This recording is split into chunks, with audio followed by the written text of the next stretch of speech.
And નાઉ મારે થોડુંક ઓડિયન્સમાં interaction કરવાનું છે, તો મને ફોકસ લાઇટ આપજો ઓડિયન્સ પાસે. હલો.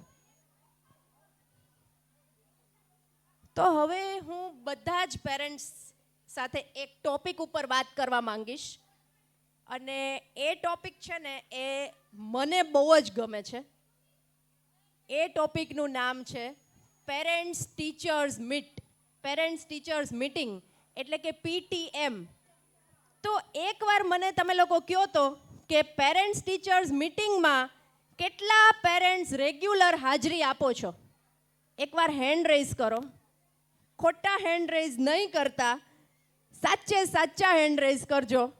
ઓકે, આ પોર્શન છે એમાંથી 1 2 3 4 5 6 7 8 9 10 આટલા બધા. નિર્મલ સર, આ રોમાંથી ખાલી 10 થી 12 પેરેન્ટ્સે જ હેન્ડ રેઝ કર્યો છે.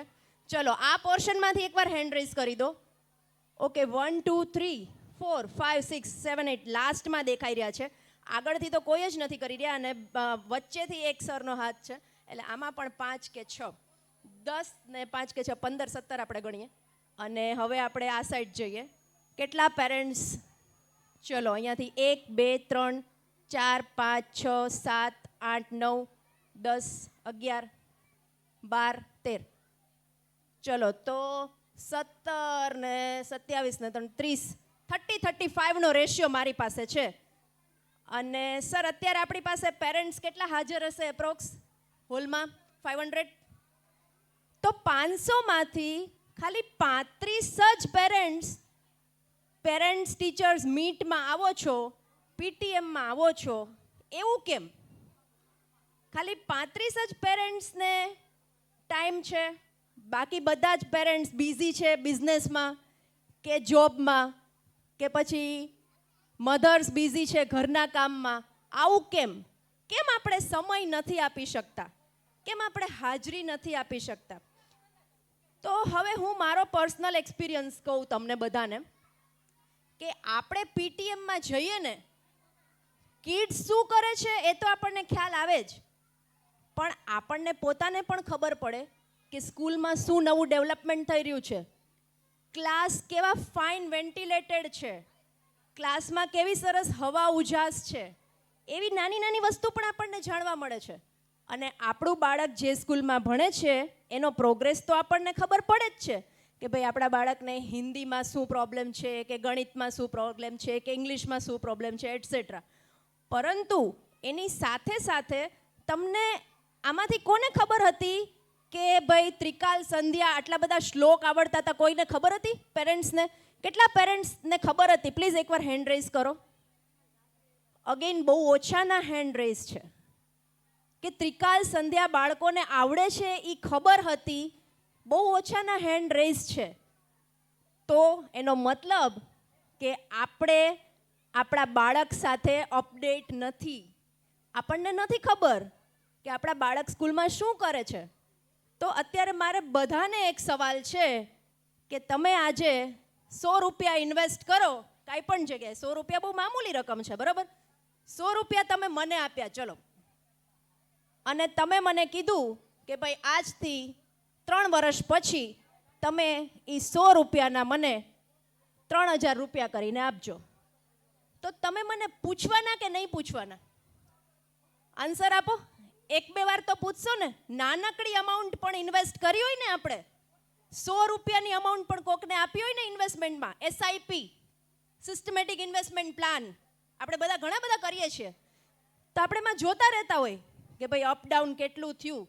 તો આ તો આપણા બાળકના ઉપર આપણે ઇન્વેસ્ટમેન્ટ કર્યું છે. આ તો આપણા બાળકના ફ્યુચરનો સવાલ છે. બાળક માટે આપણે ટાઈમ કાઢવો જ રહ્યો. અને આપણે આટલું બધું જે દોડધામ કરીએ છીએ, આમાંથી ઘણા બધા પેરેન્ટ્સ હશે, ઘણા બધા ફાધર્સ હશે, એ સવારનું ટિફિન લઈને જતા હશે અને બપોરે જમતા હશે. ઠંડુ જમો છો તમે. શું કામ ઠંડુ જમો છો? એવી ઠંડુ જમવાની તમને જરૂર શું પડી? કેમ તમે ઘરે ગરમ ગરમ રોટલીનો સ્વાદ નથી માણતા? કોના માટે? આપણી આવનારી જનરેશન માટે, આપણી આવનારી પેઢી માટે, આપણા બાળકો માટે, બરોબર? તો એ બાળક માટે જ આપણે આટલું બધું કરી રહ્યા છીએ. બધી મમ્મીઓને એક સવાલ છે. આજે હતો એસઆઈપી ને એટસેટ્રા ઇન્વેસ્ટમેન્ટ બધું પપ્પાઓ માટે હતું. હવે મમ્મી માટેનો સવાલ છે.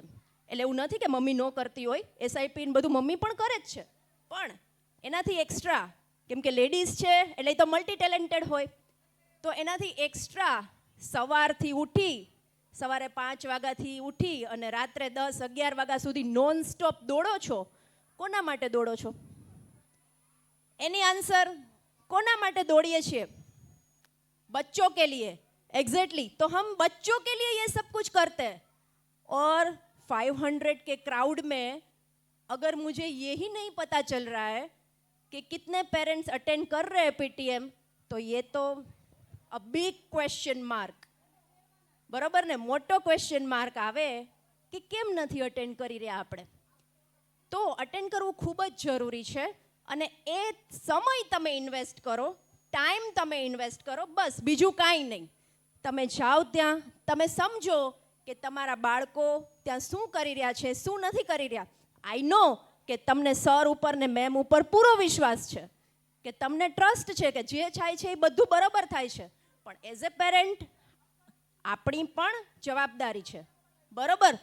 તો સર, તમારી પરમિશન સાથે હું એક આ લોકોને પ્રોમિસ લેવડાવવા માંગુ છું, જો તૂટે નહીં તો.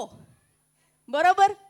પછી એવું ન કહેતા કે ભાઈ રૂલ્સ આર મેન્ટ ટુ બી બ્રોકન, કે ભાઈ રૂલ્સ તો તોડવા માટે જ હોય છે.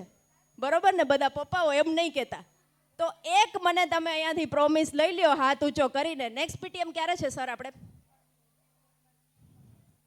ચલો, મહિનામાં આખર તારીખે હોય છે, એટલે માર્ચમાં હશે હવે.